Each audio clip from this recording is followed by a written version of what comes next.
5 things to avoid doing in grad school. If you can avoid doing these things in grad school, I promise it'll make your life so much easier. All right, here we go.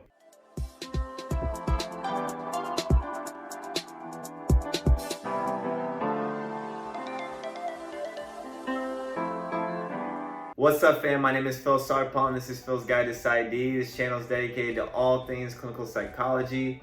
I'm a clinical psychology doctoral student. If you're interested in psychology or clinical psychology, or maybe even a sneak preview into what grad school might look like for you, then this is the channel for you. Today, let's go into it. I'm gonna give you guys 5 things to try and avoid as you go into grad school if you're looking into grad school for clinical psychology. So, number 1, honestly, this is technically not necessarily a thing in grad school, but choosing the wrong school.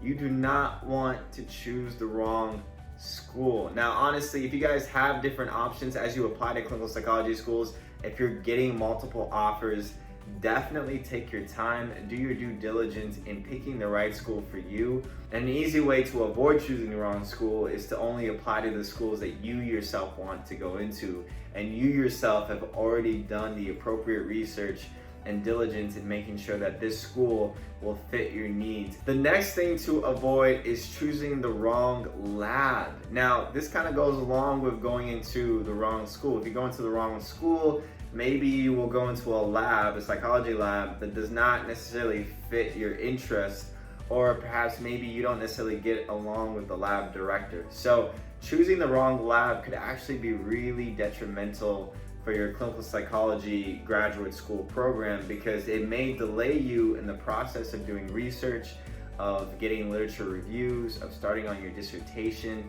of completing your dissertation. So choosing the wrong lab could also mean that you do something and you research something that you're not really interested in, or that you don't really get along with the lab director, or there's no sense of urgency in people getting their dissertations done. One of the things about choosing the right lab is that you want to choose a lab that matches with your personality, matches with your way of going along different things. Some people go into labs that are super unstructured and they actually love it. They love being in a lab where they can kind of do what they want to do. They can get with their lab director at their own time and they can go at their own pace. Some people need way more structure. And so in order to make sure that you don't choose the wrong lab, you definitely got to talk to students that are already in that lab and get a feel for how that lab is structured, who the lab director is, and if their views and their interest matches with your interest. All right, so that's number 2. Try not to choose the wrong lab. The next thing kind of goes along with that, and that's choosing the wrong research or dissertation topic. Now, I've talked about this in previous videos about how important it is to pick the right research topic, and picking a topic that you know for sure that you can get your dissertation done. This means that you got to talk to a number of the students in the upper years, you have to talk to the lab director, you have to make sure that what you want to do is doable. The best thing that you can do for dissertation is just making sure that you get it done. Does not have to be perfect, does not have to be necessarily the best research in the world. It just has to be complete, because you need to complete it in order to actually graduate and become a psychologist. Number 4 is taking on way too much. Now, here's the thing. Everybody knows that grad school can be difficult, it can be busy. But the thing about that is that if you're not the type of person to make boundaries with yourself, you can get so overwhelmed with the number of things that you can actually do in grad school. I've already talked about the classes and the internship and the practicum and doing your research and doing your dissertation and all of those things, but there's a number of different extracurricular activities that you can also do in grad school.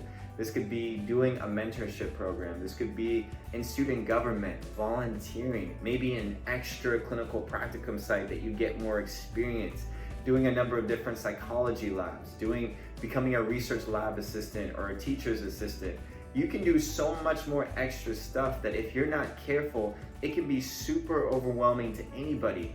And the last thing that you want is to feel completely burned out and overwhelmed and stressed because of all the things that you have to do. So number 4 is make sure that you have firm boundaries in terms of the things that you want to do, and in terms of the things that you're interested in doing, and in terms of the things that you can actually do. All right, and number 5, the last one is not going after relationships. Now, this may seem like, oh, you should just kind of throw this one away, but this one is actually super important.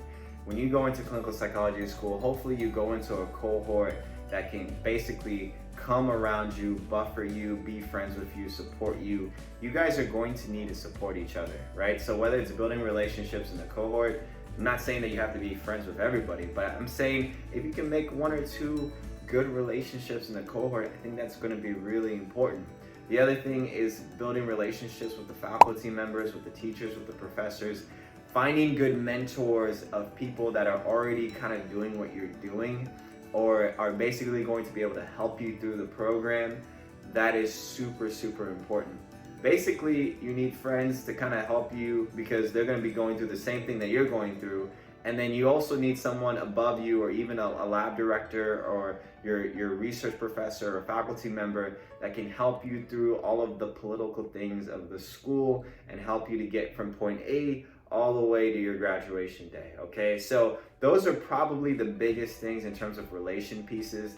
The other thing about relationships is that when you're having a bad day, or when you've had a bad day at your clinical site, or you're not doing well with your classes, you always should have someone that you can go to, that you can talk to this about, someone that's not just outside of the program, but also in the program, that you can also vent with, because they also understand what you're going through. They've either been through what you've gone through, or they're going through it with you as well.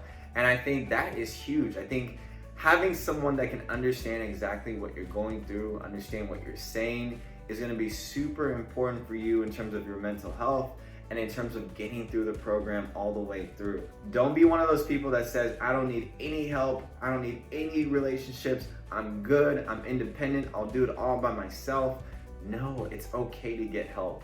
I think that's actually one of the most important things about this whole list. All right, so those are the 5 things that I would avoid in grad school, and all of these things basically go along with your success rate in the program. It goes along with your research, your dissertation, how well you're going to do in classes and practicum sites, how well you're going to be able to build sort of this team encouraging environment with your cohort members or other faculty members. It's basically for you to have all the success and all the tools that you need in order to get to your end goal. All right, so if this video was helpful, definitely put a like in this video. Put down in the comment section below if you have any questions, and if you haven't subscribed already, subscribe to the channel. With that, I will see you guys in the next video.